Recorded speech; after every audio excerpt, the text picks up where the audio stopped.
नमस्ते जासूसी कहानी प्रेमियों। इस रोमांचक केस को डॉक्टर वॉटसन के शब्दों में सुनने से पहले एक पल रुकिए। क्या आप शेरलॉक होम्स की सभी 56 लघु कहानियों को अपने हेडफोन पर सुनना चाहते हैं? ऑडिबल पर आप डॉयल की सभी क्लासिक कहानियां और हजारों अन्य ऑडियो बुक सुन सकते हैं। नीचे डिस्क्रिप्शन में दिए गए हमारे पार्टनर लिंक का उपयोग करें और अपनी अगली जासूसी यात्रा शुरू करें। अब चलिए बढ़ते हैं द स्पेकल्ड बैंड के रहस्य की ओर। जनवरी के शुरुआती दिनों में 1883 के वर्ष में एक बहुत ही सर्द सुबह शेरलॉक होम्स और मैं डॉक्टर वॉटसन लंदन में 221 बी बेकर स्ट्रीट पर अपने कमरे में बैठे थे। तभी हमारी गृहस्वामिनी मिसेज हडसन ने एक युवती के आने की सूचना दी। युवती का नाम मिस हेलेन स्टोनर था। वह भय और ठंड से कांप रही थी और उनके चेहरे पर चिंता की गहरी लकीरें थीं। उन्होंने हमें बताया कि उनकी सौतेली बहन जूलिया की 2 साल पहले रहस्यमय परिस्थितियों में मृत्यु हो गई थी और अब उन्हें अपनी जिंदगी का डर सता रहा था। हेलेन ने बताया कि उनके सौतेले पिता डॉक्टर ग्रिम्सबी रॉयलॉट थे। डॉक्टर रॉयलॉट कभी भारत में मेडिकल प्रैक्टिशनर थे, लेकिन उन्हें गुस्से में अपने भारतीय नौकर की हत्या के जुर्म में जेल हो गई थी। अब वह क्रूर और हिंसक स्वभाव के एक सनकी व्यक्ति थे जो अपनी पुश्तैनी जायदाद रॉयल कॉर्पस में रहते थे। हेलेन ने जूलिया की मौत का विवरण दिया। जूलिया की शादी होने वाली थी और उन्हें अपनी मां की संपत्ति से एक वार्षिक विरासत मिलने वाली थी। मौत की रात जूलिया का कमरा मरम्मत के कारण बंद था, इसलिए वह अपने सौतेले पिता के कमरे के बगल वाले कमरे में सो रही थी। हेलेन उसी कमरे के बगल में सो रही थी। आधी रात के करीब जूलिया अपने कमरे से बाहर भागी, चिल्लाई, ओह मेरे प्यारे प्रभु, ये धब्बेदार बैंड है, द स्पेकल्ड बैंड, और तुरंत हेलेन की बाहों में गिर गईं। वह वहीं मर गईं। जूलिया के शरीर पर कोई बाहरी चोट नहीं थी और जहर का कोई निशान भी नहीं मिला। अब हेलेन की भी शादी तय हो गई थी। 2 दिन पहले ही मरम्मत के कारण हेलेन को मजबूरन उसी कमरे में सोना पड़ा जहां जूलिया ने अंतिम रात बिताई थी, जो सीधे डॉक्टर रॉयलॉट के कमरे से सटा हुआ था। उसने बताया कि कल रात उन्हें अचानक एक धीमी सीटी की आवाज़ सुनाई दी, वही आवाज़ जो उनकी बहन ने मरने से ठीक पहले सुनी थी। होम्स ने तुरंत डॉक्टर रॉयलॉट के लालच को समझा। यदि दोनों बेटियों की शादी हो जाती तो उन्हें अपनी विरासत का एक बड़ा हिस्सा उन्हें देना पड़ता। होम्स ने हेलेन से कहा कि उन्हें तुरंत घर लौटना चाहिए, लेकिन किसी को यह नहीं बताना चाहिए कि उन्होंने उनसे मुलाकात की है। हेलेन के जाने के कुछ ही मिनटों बाद एक विशालकाय व्यक्ति हमारे दरवाजे पर आया।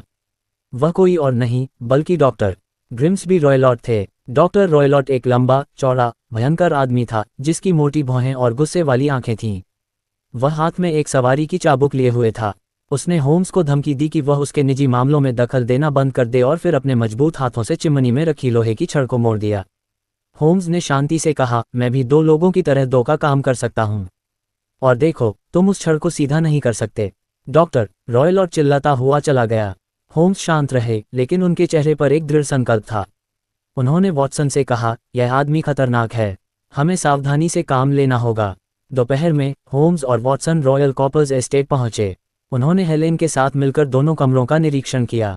उन्होंने देखा कि दोनों कमरों में बिस्तर जमीन में कसकर जकड़े हुए हैं। जूलिया के कमरे में छत से नीचे लटकी हुई घंटी की रस्सी थी, जो किसी घंटी से नहीं जुड़ी थी, ये बस एक दिखावटी रस्सी थी। ये वेंटिलेटर के छेद के पास तक लटकी हुई थी। कमरे के बीच में एक छोटा सा वेंटिलेटर था जो जूलिया के कमरे को सीधे डॉक्टर रॉयलॉट के कमरे से जोड़ता था। डॉक्टर रॉयलॉट के कमरे में होम्स को एक छोटी कटोरी में दूध, एक लंबी छड़ी जिस पर एक फंदा बंधा था और एक बड़ा तिजोरी मिला। होम्स ने तुरंत डॉक्टर रॉयलॉट के हत्या के तरीके को समझ लिया। उन्होंने हेलेन को निर्देश दिया कि वह रात में उनके कमरे में आकर सोए। उस रात होम्स और वॉटसन जूलिया के कमरे में छिप गए। वे पूरी तरह से अंधेरे में बैठे थे। रात के 3 बजे उन्होंने डॉक्टर रॉयलॉट के कमरे से एक धीमी जलती हुई रोशनी देखी। फिर वेंटिलेटर के माध्यम से एक अजीब सी मीठी सौंधी गंध आई जो भारतीय जहर की हो सकती थी। इसके तुरंत बाद एक बहुत धीमी सीटी की आवाज़ आई। होम्स तुरंत खड़े हो गए। उन्होंने सिगरेट जलाकर देखा तो रस्सी के नीचे से एक लंबा, चिकना, काला और पीला धब्बेदार बैंड नीचे आ रहा था। यह कोई रस्सी नहीं बल्कि एक अत्यधिक जहरीला सांप रसेल वाइपर था जिसे भारत से लाया गया था। होम्स ने तुरंत अपनी छड़ी उठाई और पागलपन में उस धब्बेदार बैंड पर जोरदार वार किए। जैसे ही उन्होंने वार किए, कमरे में एक भयानक तेज चीख सुनाई दी जो किसी मनुष्य के दर्द भरी चीख थी। सांप डरकर तुरंत वेंटिलेटर के माध्यम से वापस रॉयलॉट के कमरे में रेंग गया। होम्स और वॉटसन तेजी से डॉक्टर रॉयलॉट के कमरे में घुसे। उन्हें वहां डॉक्टर रॉयलॉट एक कुर्सी पर मृत अवस्था में मिले।